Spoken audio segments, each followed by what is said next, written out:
When was the last time you had lunch with a Renaissance man? Nadine and I were lucky to have lunch with Mark Ochu. He's an internationally renowned concert pianist and lecturer. He has performed in over 25 countries and 4 continents and throughout the U.S. He uses his extensive knowledge of history, mythology, religion, philosophy, politics, arts, and architecture, and music to present a unique series of programs. These programs explore the influences of the world's culture and religions in the development of Western classical music in a number of areas, including advancing women's equality and racial justice. Mr. Ochu was born and raised in southwestern Minnesota. His mother was a piano teacher, and being a prodigy, he absorbed not only music, but developed a keen intellectual inquisitiveness. Today, Mr. Ochu will help us gain an appreciation for the role of arts and artists in advancing women's equality and racial justice. Please welcome Mr. Ochu.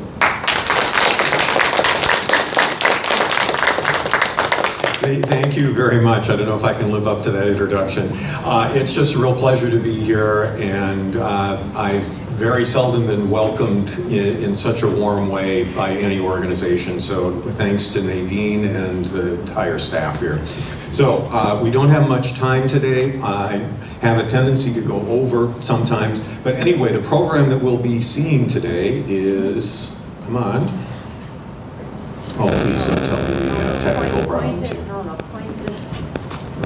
Point to the machine. Yeah. No, this one here. No. White box. Oh, no, it should change. It worked before. There we go. I was hitting the wrong button, sorry. Okay, so what you'll be hearing is works by Mendelssohn, Rachmaninoff, Sinding, Debussy, and Gershwin, and we'll be looking at new beginnings, balancing the darkness of winter with the light of spring. If you think of Rachmaninoff being born very close to the Arctic Circle, he knows what a dark winter is, and finally today we're having spring here in Minnesota. Rustle of Spring, a different tact from another Scandinavian composer, and then looking at the renewal of civilization from the folkloric tale of the Sunken Cathedral, and then Rhapsody in Blue and the significance that that had in breaking down racial barriers. Plato said, music is a moral law. It gives soul to the universe, wings to the mind, flight to the imagination, and charm and gaiety to life and to everything. And Mendelssohn, who we're starting with, life and art are not two different things. And then he goes on, such a divine profession is art, when everything else looks so stale and disgustingly vacuous. Art enthralls us, our innermost being, and carries us so far above town, country, and earth that it must be truly a blessing of the gods. And so the Mendelssohn family, I couldn't think of anyone better to talk about spring and new beginnings, because we'll go into his family history here. Moses Mendelssohn was Felix's grandfather. He was a renowned Jewish scholar and theologian. He was regarded as the German Plato and Socrates during the Enlightenment.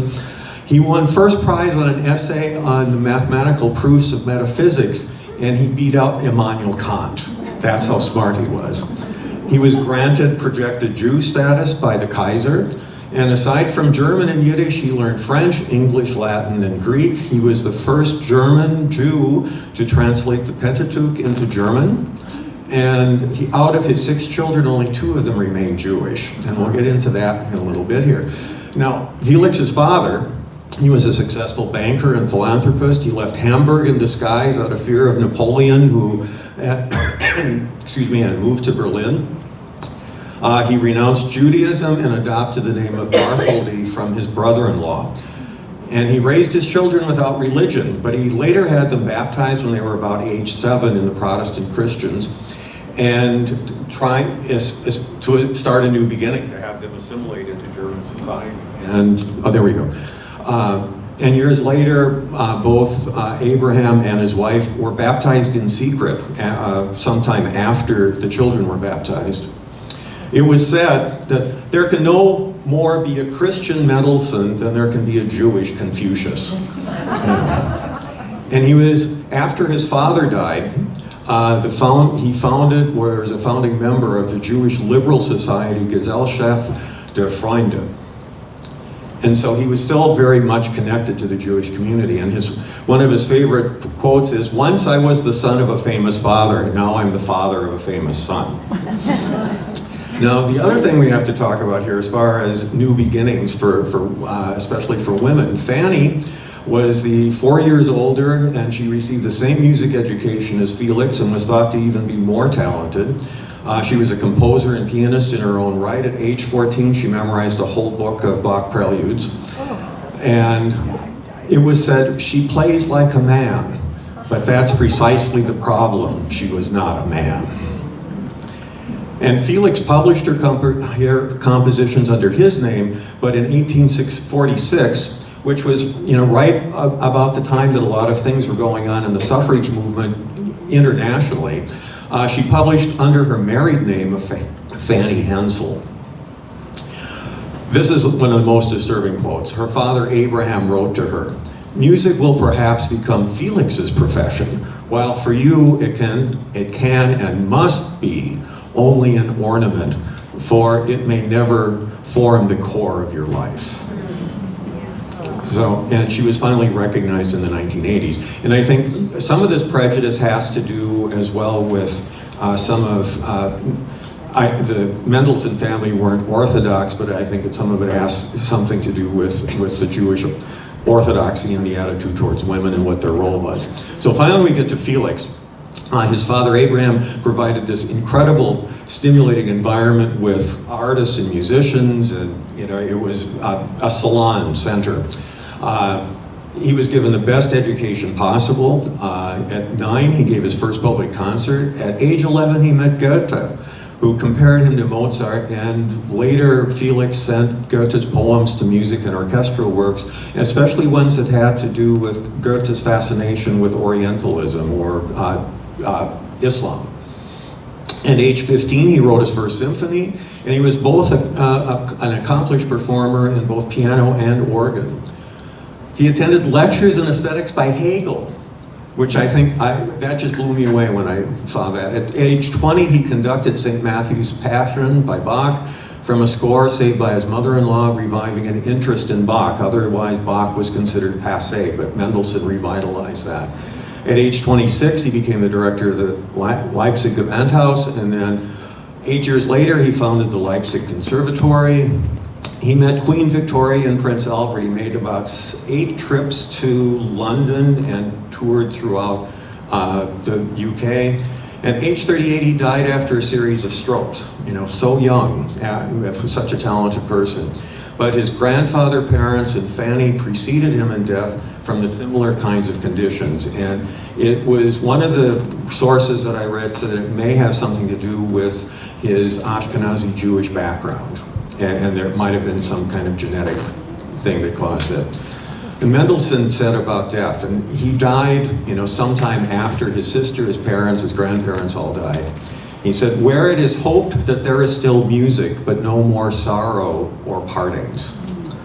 And so any of us that have lost a dear loved one, I think, can relate to that. The Nazis in the 1940s banned both his performances and his publication of his music, and he was regarded as a dangerous accident of music history, and his monuments were torn down, and some of them were put up back in 2012. So despite all the efforts to protect him and his family, to start new beginnings, this is still the legacy that ended up happening during Nazi Germany. Am I going the wrong way? Oh, wrong thing. He was also a painter. This is one of his watercolors. And songs without words. This was basically a new form. We find lots of new things happening in music, especially with music of Chopin. But it was written in 1842 while in London and published a couple years later. It was said that he was improvising at the piano when he wrote this, and as children were trying to pull his hands away from the piano. It's intended to be without lyrics, but despite this, his friends wanted to write words to it, and they were never successful. And Liszt was so inspired that he wrote a grand concert piece on Mendelssohn songs without words. And Gustav Mahler said, if a composer could say what he had to say in words, he would not bother trying to say it in music.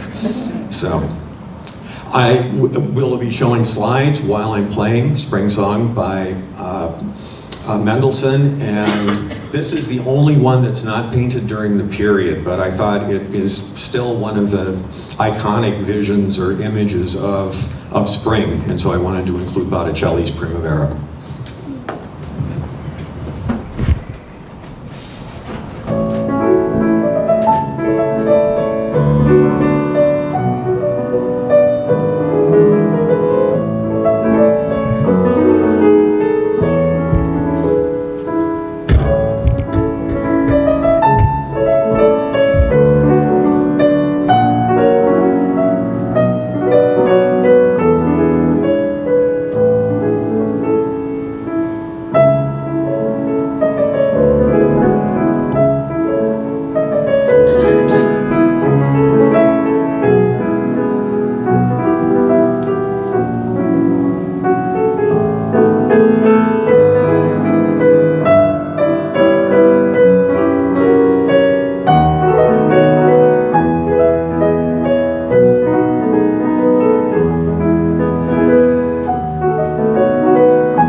And now before we get to the depressing part of winter, oh, I went the wrong direction again.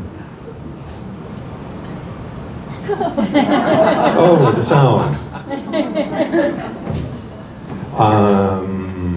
It should be up all the way. Well, you get the idea. So anyway, I'm sorry the sound didn't come through. And another quote from Plato, music is the essence of order, and it leads to all that is good, just, and beautiful, of which it is invisible, but nevertheless dazzling, passionate, and an eternal form. So the darkness of winter, here we'll talk about Rachmaninoff. He grew up northwest of St. Petersburg. So we know that St. Petersburg has the white nights in the middle of summer. As well, they have the dark days during the middle of winter. And so it can be a very depressing area. He began his piano lessons at age 4. He was accepted in the conservatory at age 10. 2 years later, they moved to Moscow, and he was awarded the coveted Rubinstein Scholarship by the time he was 15. He suffered from severe depression from 1894 to 1900. He ended up having 4 intense months of daily hypnotherapy and psychotherapy. So you can see where some of his music comes from. After the Russian Revolution, he immigrated to the United States, but he still supported Russia's effort against the Nazis. In February 1st, 1943, he became a naturalized citizen in New York, but 2 weeks later, he was diagnosed with melanoma. His last concert was in Knoxville, just a couple days after he was diagnosed, and he died 5 weeks later. Yeah. The Prelude in C sharp minor, he composed it at age 19. I can't imagine doing that when I was 19. It was first performed in 1892. It was also known as the Bells of Moscow and was compared to the Kremlin's Carillon. The different published titles were The Burning of Moscow, The Moscow Waltz, and The Day of Judgment. Rachmaninoff grew tired of it as his audiences demanded it as an encore, and he often referred to the piece as it and remarked many, many times, I wish I had never written it. And he would say, do I have to play it again? But music is enough for a lifetime, but a lifetime is not enough for music. The way it's written, it can see the complexity of Rachmaninoff's writing. Here, both hands have a double staff, which is unheard of for most piano music. So the right hand plays the top 2 lines, and the left hand plays the bottom 2 lines, and it's a challenge for a young performer. Let's put it that way. I'm going to be comparing Rachmaninoff to the paintings of Edvard Munch, who had a very similar kind of experience growing up near the Arctic Circle. His mother died when he was between 4 and 5, but his father read him stories from Edgar Allan Poe. And mental conditions ran in the family. He had a breakdown in 1908 with hallucinations due to anxiety, excessive drinking, 8 months of treatment with electrification and diet. And I think electrification wasn't, electroconvulsive therapy, but it was, running current through the body. He felt that death was constantly advancing upon him. He studied art at the Royal School in Design, Art and Design in Oslo. He had his first public exhibition in 83, 89. He met the Impressionists in Paris. In 1912, he had his first New York exhibition. And women are portrayed as frail, innocent sufferers or the cause of great longing, jealousy, and despair. In my art, I attempt to explain life and its meaning to myself, and he viewed suicide as the ultimate way to freedom. Kill yourself, and then it's over. Why live? So you can see how depressed this poor soul was. When he died in 1844, the Nazis had invaded Norway 4 years prior to that. Hitler viewed his art as degenerate, but despite this, the Nazis orchestrated his funeral, resulting in the perception that he was a Nazi sympathizer, which diminished his popularity in Norway. So there were lots of ways to destroy a career. One way was to elevate them, and another way was to ban them. The Scream, this is the most famous painting. For several years, I was almost mad. My picture, The Scream. I was stretched to the limit. Nature was screaming in my blood. After that, I gave up hope of ever being able to love again. And so now we will hear the Rachmaninoff and a whole series of paintings here that I never knew existed, even though I practically have a degree in art history. These are not well or widely published.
So let's brighten things up a little bit.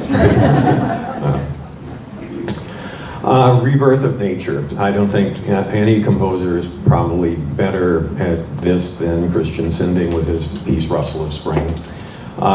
He was a Norwegian composer compared to Grieg. He was influenced by Liszt and Wagner. He taught composition at the Eastman School of Music in 2021 in Rochester, New York, which surprised me. I wasn't aware of that. He suffered from severe dementia from the late 1930s. Now remember this. Prior to his dementia, he made remarks against the Nazis, and he had fought for the rights of Jewish musicians. But 8 weeks before his death, in his, experiencing severe dementia, all of a sudden he joined the Nazi Party, which is, obviously he had absolutely no recollection or intention of doing that, but it resulted in his post-war reputation being tarnished. And so, you can't win and you can't lose, kind of.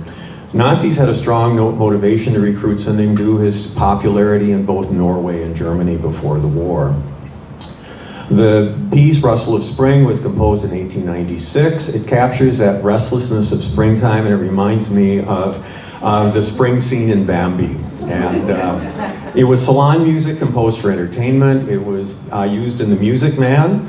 And the 19th century Scandinavian painters that I'll be comparing him to, except for Munch, were not very highly regarded in the European art world. And they consist mostly of landscape and domestic scenes, genre scenes.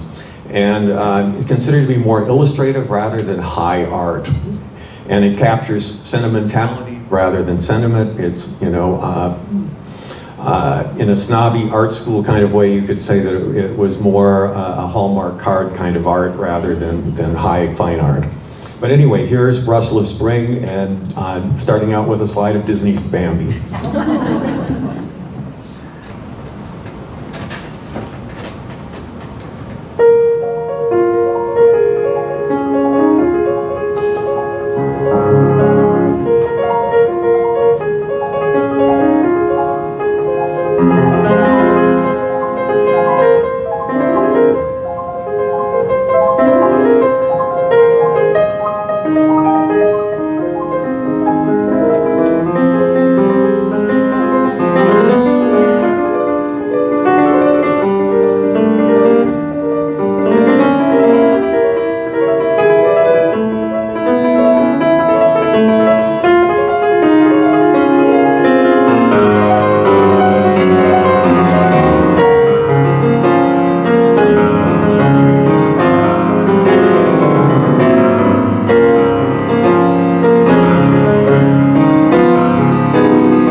probably more cheery than the Rachmaninoff. Okay. Now, renewal of self and civilization. This is where we get into some esoteric kinds of thinking here. The Sunken Cathedral was taken from a folkloric tale from Normandy. And we'll get into that right before I play it. Here's some pictures of Debussy playing in a salon.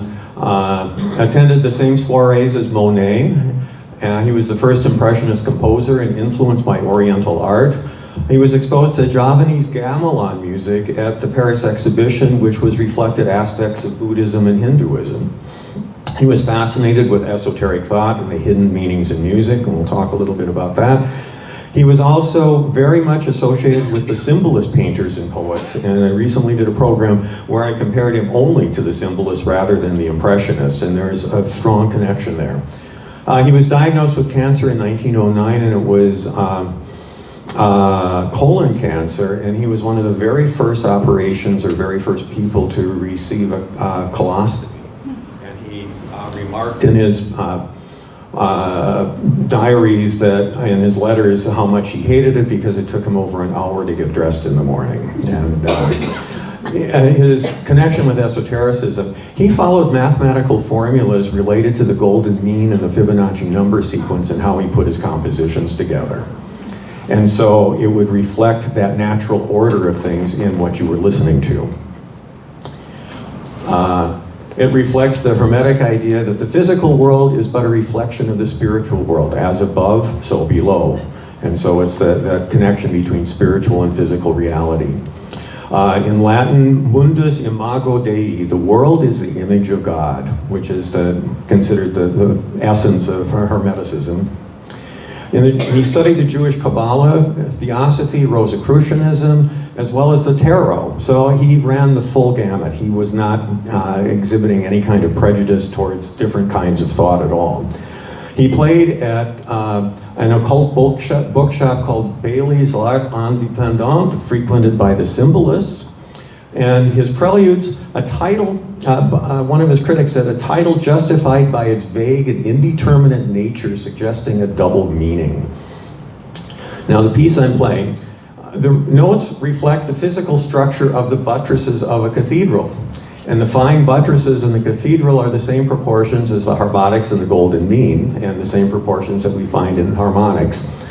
And if you compare it to the score, you can see, the relationship here with, the mathematical relationships in here are very similar to the mathematical relationships there. And then on top of that, it's all octaves, fourths, and fifths. For those of you that have a music background, and I know there's some here, those were the intervals that were predominantly sung in the cathedral because those were sacred intervals, the octave, fourth, and fifth. And so now we'll talk a little bit about Monet.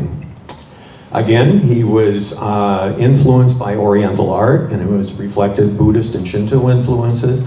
Zen, the idea of being present in the fleeting moment. A new perception of perspective, landscapes and skiscapes frozen in time, and he collected over 231 Japanese prints and engravings. And many still hang in his home in Giverny in France, and here's a couple examples. And so this is completely different than Western art. They were never exposed to anything like this. Here's his bedroom. And here's Rouen Cathedral that he painted. Here's, 12 different times at different times of the day. And so he was capturing that fleeting moment. Now, the folkloric tale is that there is this wicked village in Normandy, and God decided to punish the village because of their evilness, and he caused their cathedral to sink to the bottom of the sea. But God, being merciful, allowed the cathedral to rise up every 100 years, and have the populace could have their sins forgiven and have a personal spiritual renewal. And then at the stroke of midnight, the death bell would ring, and the cathedral would once again sink to the bottom of the sea. And so what Debussy does is he captures this. You can imagine the calmness of the sea, all of a sudden the spire peeking out of the water, the upper bells ringing, and finally the bigger bells ringing. Then there's the waves as it emerges out of the sea. The organ is playing. It's in bright midday sun. People get very quiet and reflective, and it's as though people are processing into church, asking for their sins to be forgiven and to be renewed. And then the death bell rings, and we hear the organ disappearing in the rumbles of the waves. And so it's a fascinating story just in terms of the personal aspect of it, but if we think of world religions, because here we are, looking at influences from Buddhism, Hinduism, Shintoism, probably Confucianism. All of those religions renew society. And so here we have a symbol of religion, this cathedral rising up out of the water, renewing society on a 100-year interval. And it's very much similar if you look at the history of world religions. They appear at between 6 and 1,000-year intervals throughout history to renew society and where they're located. So anyway, here is the Sunken Cathedral by Debussy, and we'll be seeing all paintings by Monet of Rouen Cathedral.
to close the program off with Gershwin.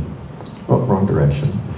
But at first, a quote from Confucius, since we talked about Confucius as there could never be a Jewish Confucius.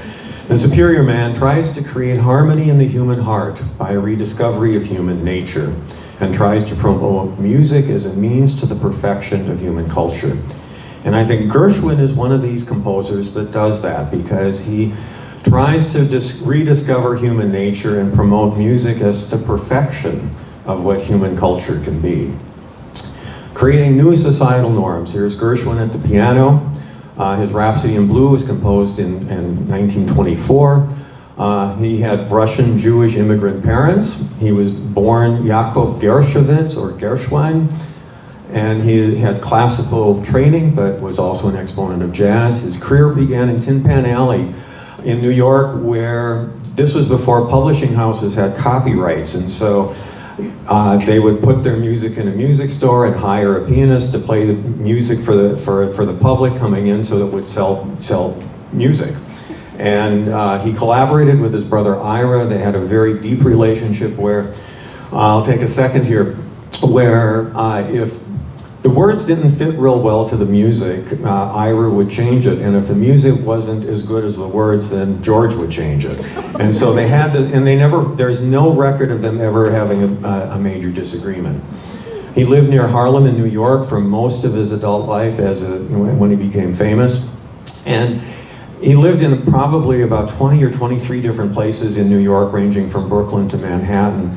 He always had a house that was big enough for his entire family, where one floor would be for his parents, another floor for his brother and his wife and children, a floor for him, and a studio. And the house was always open. He had at least 2 or 3 Steinway pianos in his house as well. He was a Pulitzer Prize winner, an amateur painter, and he died from a brain tumor. Again, very young, just as Mendelssohn was young. Now, what happens here in the 1920s, and this is going to be interesting for people here. There was definitely institutional racism in music. There was a huge alarm about Afro-American music entertainment making its inroads into dominant white culture. And so all these self-appointed moral watchdogs were quick to attack jazz and described it as a low streak in man's taste that has not yet come out in the civilization's wash.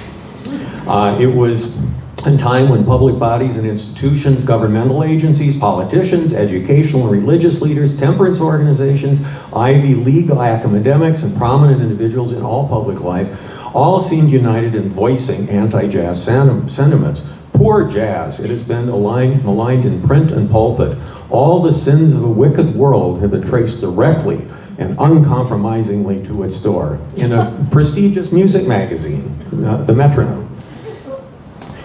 A school superintendent in Kansas City, this nation has been fighting booze for a long time. I'm just wondering whether jazz isn't going to have to be legislated against as well. You know, a thing called jazz is positively one of the most awful and most inexcusable of musical sins ever committed against the face of the people. Again, a prestigious music magazine, Musical America. Article in Ladies' Home Journal by Anne Shaw Faulkner. What the title was, Does Jazz Put the Sin in Syncopation? And it was the accompaniment of the voodoo dancers stimulating the half-crazed barbarian to the vilest of deeds. And that expression of protest against law and order, that Bolshevik element of license striving for expression in music. So anything that the status quo didn't agree with Ellison became Bolshevism or socialism, kind of like what we hear today in politics.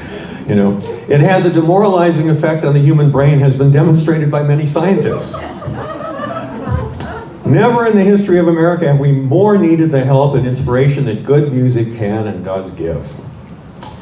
The music department, and now here, this is where it gets personal here, the General Federation of Women's Clubs has taken as its motto to make good music popular and popular music good. And the Music Courier headlined that the representatives of 2 million women meeting in Atlanta of this General Federation voted to annihilate jazz. The Archbishop of Quebec condemned lascivious dancers and asserted that they must be combated as moral contagion. The Reverend Dr. Bevan of Rochester did jazz no favors with his piece in the New York Times, Primitive Savage Animalism, a preacher's analysis of jazz. The recording industry, as well, listed jazz as race records, indicative of the desire to keep raucous jazz away from polite white society. Now, here we get Rhapsody in Blue.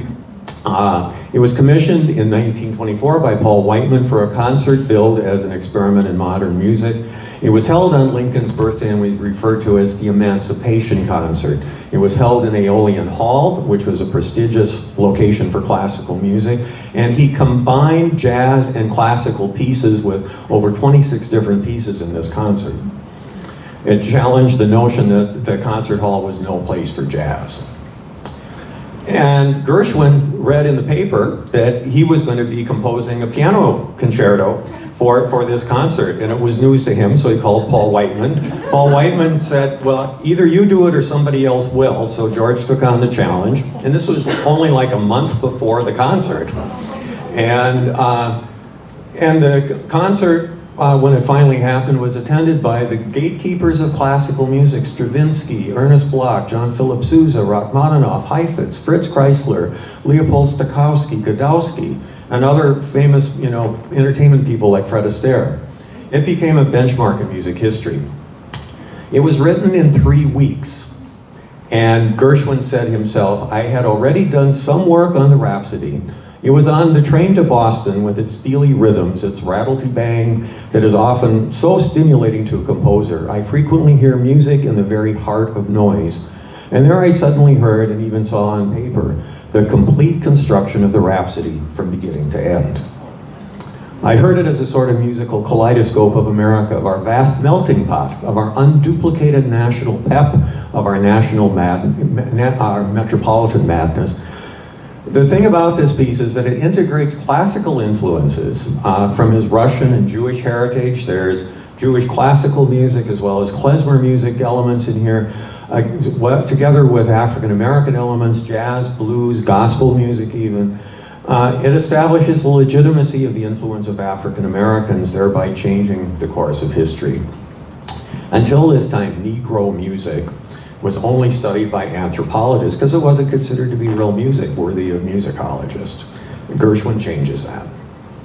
And so I'll be playing the complete Rhapsody in Blue, and I think we have just about amount of time, and this is probably one of the most iconic paintings of New York City, of Joseph Stella's Brooklyn Bridge, and there won't be any slide changes here, so thank you.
time for lunch. Thank you very, very much. Thank you. I'm happy to meet That you. is the most talent I've ever heard at the Mendelssohn. Oh my